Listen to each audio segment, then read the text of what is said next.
call me a god. Everyone welcome back to the channel. आइए देखते हैं कल हम निफ्टी और बैंक निफ्टी को किस तरह से ट्रेड कर सकते हैं। अगर बात करें आज के मार्केट की, तो आज के मार्केट थोड़ा एक कंफ्यूजिंग मार्केट नहीं था, थोड़ा साइडवेज मार्केट था, साइडवेज टू बेरिश था, क्योंकि मार्केट गैप अप खुला था, एक अच्छा गैप अप ओपनिंग हुई थी, तो मुझे लगा था वहाँ से हमें एक अच्छा पॉजिटिव मूव देखने को मिलेगा। लेकिन हुआ क्या है कि market with in first candle he market में एक सेलिंग आ गई और विद इन 30 मिनट्स मार्केट जो है अपने ओपनिंग प्राइस के आसपास ही आ गया था। तो अगर आप बैंक निफ्टी को देखो तो बैंक निफ्टी में सेलिंग थोड़ी ज़्यादा हुई एज कंपैरिजन टू निफ्टी। तो यहाँ पे जब मार्केट ऊपर खुला तो यहाँ पे जो प्रीमियम्स थे वो बहुत शूट अप कर गए थे कॉल के, लेकिन within half an hour 1 hour यहाँ पे जो सेलिंग है वो वापस आ गई और मार्केट जहाँ से ओपन हुआ था उसके आसपास ही आ गया था और उसके बाद एक साइडवेज मूवमेंट दिया और फिर यहाँ से एक डिप लिया। तो यहाँ पे अगर आप देखो तो market almost net to net कल के क्लोजिंग के आसपास ही क्लोज हुआ है। यहाँ पे ज़्यादा हमें मोमेंट देखने को नहीं मिली है। अभी भी मार्केट जो है कुछ दिनों से साइडवेज ही चल रहा है, तो हो सकता है कि इस हफ्ते हमें ज़्यादा एक्शन देखने को नहीं मिलेगा। अगर आप वीकली चार्ट देखो तो यहाँ पे आपको एक डोजी टाइप कैंडल मिलेगा। तो यहाँ हम कल किस तरह से ट्रेड कर सकते हैं, तो एक्सपेक्टेशंस ये है कि कल के दिन शायद एक मूव आ सकता है। तो ये जो हाई और लो है ये हमें मार्क करके चलना है फिलहाल के लिए। ये हाई है अराउंड 50,200 का और जो लो है दैट इज समवेयर अराउंड 49,700। तो इसके बीच में ही मार्केट ऊपर नीचे घूम रहा है। तो जब तक ये एरिया ब्रेक नहीं कर सकता आइदर ऊपर के साइड या फिर नीचे कॉल या पुट किसी भी साइड, अगर मार्केट जब तक ब्रेक नहीं कर देता तब तक हमें एक अच्छा ट्रेड, एक डायरेक्शनल ट्रेड हमें नहीं मिलेगा। तो हमें बस वेट करना है कि मार्केट कब ये ब्रेक करेगा और उसके बाद हम कब यहाँ पे ट्रेड ले सकते हैं। फिलहाल के लिए हम क्या कर सकते हैं, मुझे लगता है कि यहाँ पे एक अच्छा ऑप्शन होगा। आप अगर नेक्स्ट वीक का कल अगर जैसे आप 51,200 या फिर 51,000 के आसपास का अगर आप ऑप्शन प्राइस जो भी आपका रिस्क रिवॉर्ड है उस हिसाब से अगर आप एक सेल करके रखो तो आई थिंक यहाँ पे एक अच्छी अपॉर्चुनिटी हमें मिलेगी। क्योंकि होता क्या है, मार्केट अगर सेलिंग के लिए आएगा, लेट से दोनों सिनेरियोस देखते हैं, मार्केट अगर कल सेलिंग के लिए आएगा तो यहाँ पे क्या होगी, धीरे धीरे करके मार्केट में थोड़ी एग्रेसिव सेलिंग होगी और मार्केट अराउंड 49,500 तक ईजिली आ जाएगा। तो यहाँ तक मार्केट आ सकता है 1 मिनट 49,500 या सो 49,500 तक मार्केट आ सकता है। तो यहाँ से 300 पॉइंट की डिप हमें देखने को मिल सकती है। तब क्या होगा मार्केट में, जो अगर कल अगर सेलिंग होती है और अगर आपने मॉर्निंग के टाइम पे ही ये कॉल सेल कर दिया होगा तब यहाँ पे आपको एक अच्छा प्रॉफिट मिलेगा। लेकिन अब जब मार्केट टर्न अराउंड होगा तो यहाँ पे आपको एक एक थोड़ा टाइम मिलेगा आपको कि अपने जो पोजीशन है उसको रीवेरीफाई कर सके। यहाँ लेट से मार्केट कल के दिन नीचे गया, नीचे जाने के बाद मार्केट धीरे से ऊपर की तरफ मूव करने लगता है। तो यहाँ पे आप क्या कर सकते हो, आप यहाँ पे और एक पुट सेल कर सकते हो एज ए वीकली स्ट्रैटेजी। यहाँ पे फिर आप दोनों को होल्ड कर सकते हो और मार्केट इसी के बीच कहीं ना कहीं क्लोज होने की एक्सपेक्टेशंस रहेगी। लेकिन अगर आप कल इंट्राडे ट्रेड करना चाहते हो तब आप क्या कर सकते हो, अगर लेट से मार्केट अगर लेट से मार्केट कल फ्लैट खुलता है, मार्केट अगर फ्लैट खुलता है या फिर गैप अप खुलता है, दोनों ही केस में 50,200 हम वेट करेंगे कि जब तक ये ब्रेक नहीं होता तब तक हमें कोई ट्रेड नहीं लेनी है। जब हमें वेट करना है कि जब तक ये ब्रेक होगा उसके बाद ही हम ट्रेड लेंगे। लेकिन अगर डाउन साइड की बात करें, अगर मार्केट गैप डाउन खुलता है या फिर फ्लैट खुल के इमीडिएटली एक फर्स्ट या सेकेंड कैंडल में ही एक 100 पॉइंट्स 150 पॉइंट नीचे आ जाता है, दोनों ही केस में हम क्या करेंगे, जो ओपनिंग प्राइस रहेगा उसका जो कॉल है उसको सेल कर देंगे और हम वेट करेंगे कि अपना जो रिस्क रिवॉर्ड है वो देखें। लेट्स से फॉर एग्जांपल आपने जो कॉल सेल किया वो 300 रुपये का है, तो 300 रुपये में आपका जो रिस्क रिवॉर्ड कितना होगा। लेट्स से फॉर एग्जांपल जो फर्स्ट कैंडल है, फर्स्ट कैंडल आपने देखा कि 100 पॉइंट का एक कैंडल बना, तो जब तक ये इसके ऊपर नहीं निकल जाता है, जब तक फर्स्ट कैंडल को ब्रेक करते हुए मार्केट रिवर्स होकर दूसरे एक जो नेक्स्ट कैंडल है उसके ऊपर क्लोजिंग नहीं दे देता है, तब तक हम उसको होल्ड करेंगे और उसके बाद ही हमें ये सेल करना है। तो फॉर एग्जांपल आपने अगर 300 पॉइंट के एक कॉल सेल की है तो आपका जो स्टॉप लॉस है लेट्स से अगर 40 रुपये है तो आपका जो टारगेट है वो 80 रुपये होना चाहिए। तो 1:2 का टारगेट हम कल लेके चलेंगे। ज़्यादा टारगेट मिल सकता है अगर ये एग्रेसिवली नीचे आए, लेकिन कल थोड़े चांसेस कम है, but will see how the market reacts. May be Monday के दिन हमें एक अच्छी ट्रेड, डायरेक्शनल ट्रेड देखने को मिलेगी। तो टू समराइज कल के लिए, कल अगर मार्केट गैप अप खुलता है या फिर फ्लैट खुल के ऊपर की तरफ जाता है, दोनों ही केस में हम 50,200 का वेट करेंगे।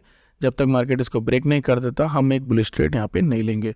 अगर मार्केट फ्लैट खुल के नीचे आता है immediately with in half an our 9:30 9:45 के आसपास तक अगर ये एक बड़ा कैंडल बना के नीचे आ जाता है रेड कैंडल बना के, या फिर गैप डाउन खुलता है, दोनों ही केस में हम यहाँ पे जो कैंडल जो फर्स्ट कैंडल बनाया उसके बाद हम यहाँ पे एक सेलिंग लेंगे एट द मनी पे, और 40 रुपये का स्टॉप लॉस डाल के 80 रुपये का एक टारगेट हम यहाँ पे रखेंगे. सो that is the expectations currently कि यहाँ पे हमें जो कल के दिन सेलिंग है वो देखने को मिलेगी. मुझे लगता है अभी बाइंग में बैंक निफ्टी में थोड़ी बाइंग देखने को नहीं मिलेगी, क्योंकि यहाँ पे आप देखो इवन बैंक्स में थोड़ी नेगेटिविटी यहाँ पे दिख रही है. बैंक में अगर यहाँ पे अगर इस तरह का मूव देखो तो हो सकता है मार्केट नीचे आने की कोशिश कर रहा है. ये जो एक्सपेक्टेशन से ऊपर जाने की इस तरह का पैटर्न मुझे नहीं लगता यहाँ पे बनेगा, क्योंकि मार्केट अभी फिलहाल एक टॉप पे चल रहा है. तो बात करें निफ्टी की, तो निफ्टी में हम कल किस तरह से ट्रेड कर सकता है देखिए. तो निफ्टी में आज की एक्सपायरी में मैंने ट्रेड किया था. आज जब हम लोग ने कल प्लान किया था कि अगर ऊपर की तरफ जाता है तो हम 500 या से 500-520 के आसपास जब जाता है वहाँ पे हम एक कॉल सेल करेंगे, क्योंकि मैं एक्सपेक्ट नहीं कर रहा था कि मार्केट उसके ऊपर जाए. लेकिन मार्केट में वो टाइम नहीं मिला. With in first second candle he market बहुत तेज़ी से नीचे आया, तो यहाँ पे जो सेल करने का टाइम मुझे भी नहीं मिला था. तो मैंने क्या किया था, मार्केट जब इस एरिया में आया था अराउंड 11 बजे के आसपास, तब मैंने 300 का जो पुट है वो सेल किया था. आई थिंक 14 रुपीज़ के आसपास मुझे मिला था. तो 300 का पुट सेल किया था. थोड़ा सेल करते साथ 1-2 रुपये वो बढ़ा, लेकिन उसके बाद अच्छा प्रॉफिट मुझे मिला. एंड ऑफ द डे वो ज़ीरो हुआ, even though the profit is not huge. But यहाँ पे मुझे थोड़ी कन्फ्यूजन थी कि मार्केट किस तरफ मूव करेगा. इसीलिए मैंने ज़्यादा एग्रेसिव ट्रेड आज लिया नहीं, क्योंकि मार्केट फिलहाल साइडवेज मूव कर रहा है. तो थोड़ी भी अगर डायरेक्शनल मूव यहाँ पे आती है तो ऑप्शन के प्राइसेस बहुत जल्दी बढ़ेंगे. और एक्सपायरी के दिन तो खास करके हीरो ज़ीरो ट्रेड के लिए बहुत जन बैठे रहते हैं. तो वो उस हीरो ज़ीरो ट्रेड में मैं फंसना नहीं चाहता था, इसीलिए मैंने जो छोटे प्रीमियम है 23,300 का पुट है उसके नीचे सेल किया. तो उसको सेल किया बिकॉज उसके नीचे मैं एक्सपेक्ट नहीं कर रहा था मार्केट आएगी, और थोड़ा सेफ साइड भी रहता है. तो कल हम किस तरह से निफ्टी को ट्रेड कर सकते हैं. अगर आप देखो अभी भी एक हायर हाई ये बनाकर चल रहा है. हम लोगों ने कल बात की थी, एक हायर हाई बना, उसके बाद फिर एक हायर हाई बना, अभी फिर एक हायर हाई बना है. तो इसका जो लो है, जब तक ये लो ब्रेक नहीं होता है तब तक आई थिंक ये हायर हाई बनाते चल रहा है. तो आज का जो लो अगर आप देखो तो 23,350 है. तो कल हम क्या कर सकते हैं, अगर मार्केट फ्लैट खुल के नीचे आता है या फिर गैप डाउन खुलता है, दोनों ही केस में जब अगर ये 23,350 ब्रेक करके उसके नीचे कैंडल क्लोज करता है तो निफ्टी में भी हम at the money call sell कर देंगे. टारगेट 1:2 का रखेंगे. और लेट से अगर ये गैप अप खुलता है तो गैप अप खुलने के केस में हो सकता है कि हमें इस तरह का एक मूवमेंट दिखे, और एल्स मार्केट स्टार्टिंग में तो फर्स्ट हाफ में ऊपर जाए और उसके बाद धीरे धीरे करके नीचे आ सकता है, जैसा कि कंटिन्यूसली हो रहा है. तो दोनों ही केस में हम अगर मार्केट गैप अप खुलता है या फिर फ्लैट खुल के ऊपर जाता है तो मैं ट्रेड अवॉइड करूंगा. मैं कल ट्रेड नहीं करूंगा. आप अगर ट्रेड करते हैं तो स्टॉप लॉस बहुत टाइट रखें, क्योंकि हो सकता है कि मार्केट गैप अप खुले, थोड़ा ऊपर जाए और उसके बाद एंड ऑफ द डे नीचे आ जाए. तो यहाँ पे ये जो रिवर्सल के चांसेस है फिलहाल अभी बहुत ज़्यादा दिख रहे हैं. तो थोड़ा कॉशियस होकर ट्रेड करें अगर आप कॉल साइड में ट्रेड कर रहे हैं. तो that is the overall analysis for Nifty and bank Nifty. अगर आपको इस तरह के अपडेट्स अच्छे लगते हैं तो please do subscribe to the channel. And one more thing is, यहाँ पे अगर आप देखो तो आई थिंक प्राज इंडस्ट्रीज़ को देखो तो हमने कुछ दिन पहले प्राज इंडस्ट्रीज़ के बारे में एक वीडियो बनाई थी. एक अच्छे बाय जोन में था प्राज इंडस्ट्रीज़. तो यहाँ पे अगर आप देखो तो बहुत अच्छे पैटर्न में प्राज इंडस्ट्रीज़ चल रहा था.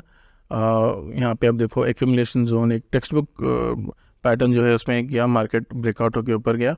ऊपर जाने के बाद यहाँ पे एक एक्यूमुलेशन जोन जाना, और उसके बाद मार्केट ने ब्रेकआउट दी, रीटेस्ट हुआ, और फिर से ये अपने ऑल टाइम हाई को ब्रेक करते हुए ऊपर की तरफ जा रहा है. तो यहाँ पे आप देखो तो एक अच्छी अपॉर्चुनिटी, अगर आप एक स्विंग ट्रेडर हो तो आप इसको एक बाई कर सकते हो और आप थोड़े दिन के लिए प्रॉफिट्स के लिए होल्ड कर सकते हो. आई थिंक ये अराउंड 800 तक इजीली टच कर जाएगा इस मूव में. अगर आप एक इन्वेस्टर हो, आप थोड़े लॉन्ग टर्म के लिए इन्वेस्ट करना चाहते हो, तो I think idea forge is looking good. एक बॉटम ये बना रहा है, हो सकता है कुछ दिन तक और ये इस एरिया में रहे और उसके बाद यहाँ से निकल जाए. तो ये जो अपॉर्चुनिटी है यहाँ पे इन्वेस्ट करने की, ये मत छोड़िए. Idea forge is at a very good place. Also sapphire food is also at a very good place. यहाँ पे जो ट्रायंगल ब्रेकआउट है अभी तक हुआ नहीं है क्लियरली, तो हो सकता है ब्रेकआउट होने के बाद ये 2000 तक चल जाए. But on a risk reward ratio idea forge is looking very good. Idea forge आप बाई करके रख सकते हो, थोड़े लॉन्ग टर्म के लिए होल्ड करना, क्योंकि हो सकता है इमीडिएटली आपको जो सेक्टर है, जो ड्रोन का सेक्टर है, वो अभी बहुत ज़्यादा मैच्योर हुआ नहीं है. तो हो सकता है कुछ दिन के लिए आपको इसे होल्ड करना पड़े. But I think over the period of time you will have a very good profits on this. So try करिएगा, थोड़ी एनालिसिस अपने तरफ से भी करें और उसके बाद ही बाय करें. So that is overall the video. Sorry, that is the overall video. So अगर आपको इस तरह के कंटेंट अच्छे लगते हैं अगेन, तो please do subscribe to the channel. Thank you.